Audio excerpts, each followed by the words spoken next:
ঢাকার রাজনীতিতে হঠাৎ করেই বড় এক মোড়। দল ছাড়লেন এনসিপির শীর্ষ নেত্রী, ঘোষণা দিলেন স্বতন্ত্র প্রার্থিতার। প্রশ্ন উঠছে, এটা কি কেবল ব্যক্তিগত সিদ্ধান্ত নাকি বড় কোনো রাজনৈতিক ভাঙনের ইঙ্গিত? জাতীয় নাগরিক পার্টি এনসিপির সিনিয়র যুগ্ম সদস্য সচিব ডাক্তার তাসনিম জারা পদত্যাগ করেছেন। শনিবার ২৭ ডিসেম্বর সন্ধ্যায় সামাজিক যোগাযোগ মাধ্যমে এক পোস্টে তিনি জানান, আসন্ন ত্রয়োদশ জাতীয় সংসদ নির্বাচনে তিনি ঢাকা ৯ আসন থেকে স্বতন্ত্র প্রার্থী হিসেবে প্রতিদ্বন্দ্বিতা করবেন। দলীয় সূত্রে জানা গেছে, ডাক্তার তাসনিম জারা ইতিমধ্যে এনসিপির হাইকমান্ডের কাছে আনুষ্ঠানিকভাবে পদত্যাগপত্র জমা দিয়েছেন। এনসিপির যুগ্ম আহ্বায়ক জাবেদ রাশিন বিষয়টি নিশ্চিত করলেও বিস্তারিত মন্তব্য করতে রাজি হননি। তাসনিম জারা তার পোস্টে বলেন, খিলগাঁও সবুজবাগ ও মুগদা এলাকার মানুষের সেবা করাই তার রাজনৈতিক লক্ষ্য।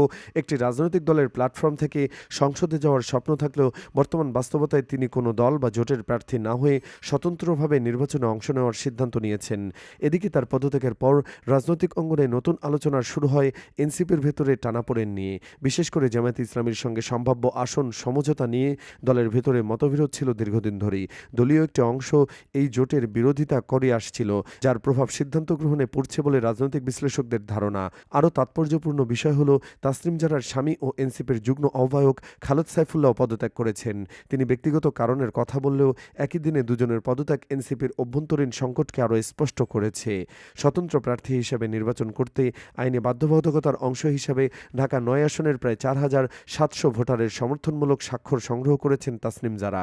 তিনি স্থানীয় মানুষের স্বতঃস্ফূর্ত অংশগ্রহণ ও সহযোগিতার আহ্বান জানিয়েছেন। সব মিলিয়ে ডাক্তার তাসনিম জারার এই সিদ্ধান্ত শুধু একটি পদত্যাগ নয়, এটি এনসিপির রাজনীতিতে নতুন বাস্তবতা ও ভবিষ্যৎ কৌশলের ইঙ্গিত দিচ্ছে বলে মনে করছেন বিশ্লেষকরা। ডাক্তার তাসনিম জারার স্বতন্ত্র প্রার্থী হওয়ার সিদ্ধান্ত কি সঠিক? আপনার মতামত কি কমেন্টে লিখুন।